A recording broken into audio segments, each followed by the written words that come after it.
manao ino zao, tsy haiko ataoko mba ahaizanao azafady aho, mba magnano zay mety hampifaly anao zaho isan'andro avaiky.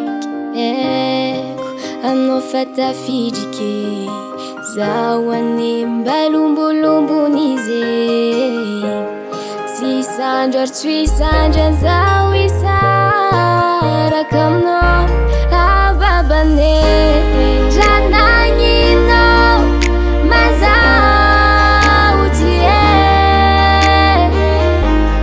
sa hainao loatra fa zaho tie. Raha nagninao fontsika ampijaliagny fitiavako anao fagnatrio am fo madio, fitiavako anao fagnatrio am fo madio.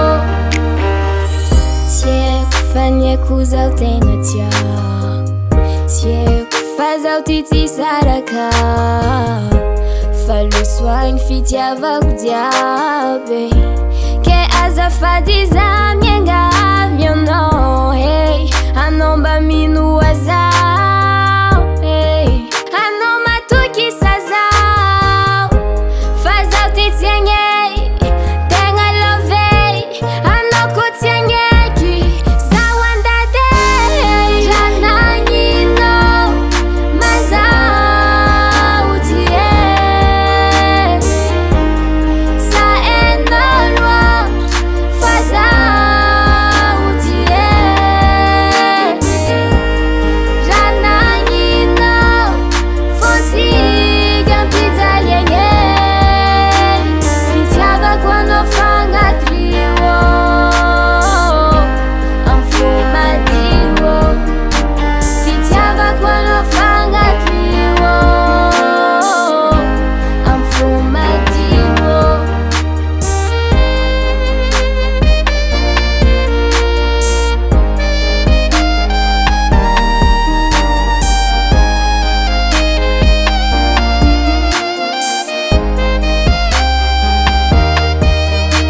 Fitiavako anao fagnatrio